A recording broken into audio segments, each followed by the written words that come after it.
Yeah, g'day YouTubers, Spanner Man again here with another video. Today we're going to talk about the 10 degrees downward tilt. Uh, what I'd like to talk about is how much it's actually being used these days, because it's interesting enough. Going back many years ago, say at least over 30 years ago, it was used fairly common. Even still used to use it with their RS chain.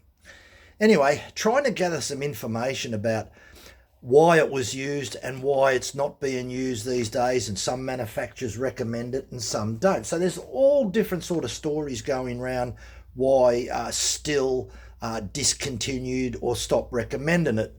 One of them was was good to use 10 degrees downward tilt in frozen hardwood. Well, frozen hardwood still exists, so I don't think still would discontinue it because of that reason. The other reason that I could find out why still discontinued using it was, this is around about the 1990s, so we're talking over 30 years ago, because one guy was telling me, and this is going back a while, in the 1990s, that he had an MS 660, and in the manual it recommended 10 degrees downward tilt. But then it's interesting enough that I believe that the chipper chains, or whether they were semi-chisel or full chisel, especially full chisel in the day, was slightly higher profile, and especially on the side plate.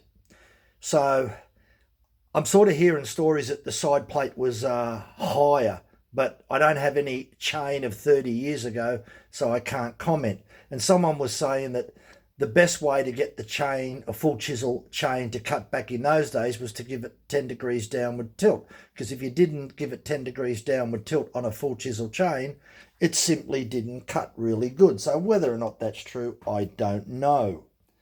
So that's the reason that I've heard why they discontinued it. Now, another reason I heard why it's not recommended in some chain manufacturers, and this could be still also, is saying that the thickness of the tooth is slightly thicker today than what it was of 30 years ago. So therefore, there's more support under the working square edge. That could be possibly true as well, so I'm not 100% sure on that. Now, interesting enough, Oregon recommend quite a number of chains to have a 10 degrees downward tilt. So we've got a few reasons why they recommend it. I don't have any positive proof, certainly can't find any information from Still. Now, I do remember in service departments, if you've got a car and you put it in for service, if there was a change in something, the manufacturer would send a tech service bulletin to the service department. Just say it was a Mitsubishi or whatever. They would send a tech service bulletin to all the Mitsubishi dealers all around the world saying, this is what we do in this situation if this happens. So I would imagine when Still decided to put in 10 degrees downward tilt on its RS chains, that it would have sent a tech service bulletin to the Still dealers recommending that 10 degrees downward tilt is no longer recommended. I did do a big search on the internet, and I came up with all sorts of conflicting bits of information, and some of them was what I mentioned before. So I can't believe the one about the frozen wood. That one, they talk about frost. Cutting hardwood in frost. If you've got less hook, that actually makes sense that you would have a 10 degrees downward tilt on frozen hardwood, because frozen hardwood is very difficult to cut, and if it's got more hook, it's liable to get damaged and get blunt much more quicker.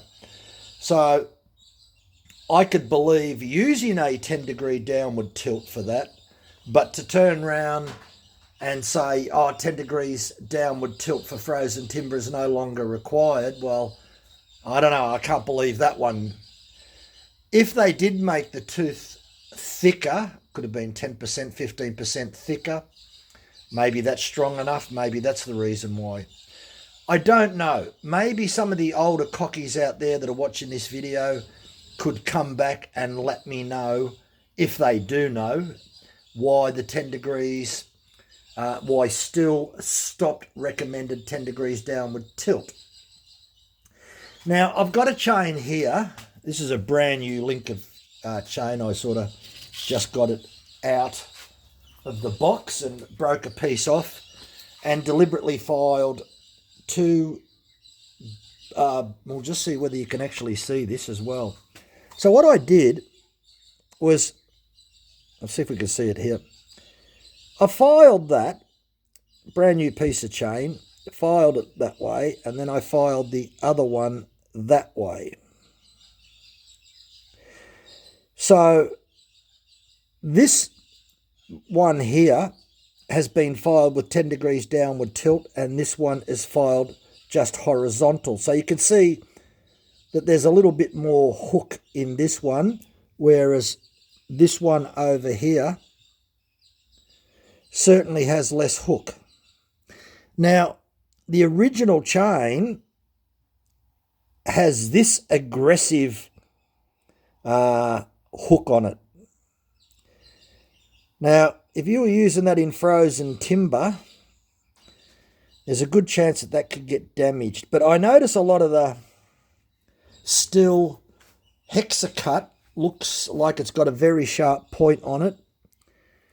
And Husqvarna's X-Cut has also got a sharp point on it. So with that very sharp point in some really frozen hardwood, that's liable to get blunt and damaged very quickly. Plus the other thing is, you can't file like this. This is made in the factory. So what's the point of actually producing chain like this? The moment you put a round file in that, it's going to end up looking like this or like this.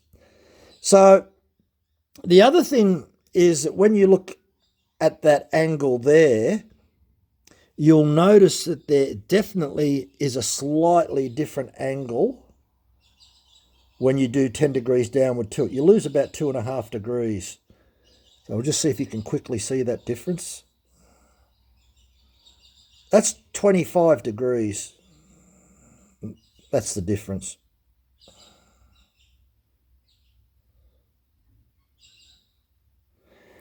So, very interested. Now the other thing is, I've got two teeth here, the ones that I've made up myself, and I wanted to make these up so that I could demonstrate to people that when you look at that, that's got a little bit of a hook, but nothing that I would call severe. And with a 10 degrees downward tilt, you're going to end up with something like that, less hook, more support under here. So that's the whole idea of reducing the hook, so that you've got more support under this working corner, because on a full chisel, you've got a square working corner, whereas you have a radius like that on a semi-chisel. So I hope I can get some answers off some people out there that have some maybe background knowledge as to why Stihl have abandoned the 10 degrees downward tilt and what other companies out there don't recommend it. Obviously, there's Oregon recommended. I'm not 100% sure on Carlton Chain or ProCut or Hurricane. Look, there's a lot of brands out there. So it'd be interesting to hear from people. So if you do know something, people, about the 10 degrees downward tilt as to why it was discontinued, I find out that if you're filing, it takes no effort to drop the file down a few degrees anyway. So I don't think 10 degrees downward tilt is going to make my chain cut less efficient. There are people I've heard said otherwise, but you get all sorts of conflicting stories that people will tell you anyway. I've found that 10 degrees downward tilt is beneficial in hardwood. Not so beneficial in softwood, because the tooth doesn't have any problems cutting through softwood. It's only really hardwood where the 10 degrees downward tilt comes in my opinion. Or if you had frozen hardwood, it's even going to be tougher again. So you don't want a lot of hook. Anyway, thanks for watching. Really appreciate your comments. Thanks for watching. Bye for now.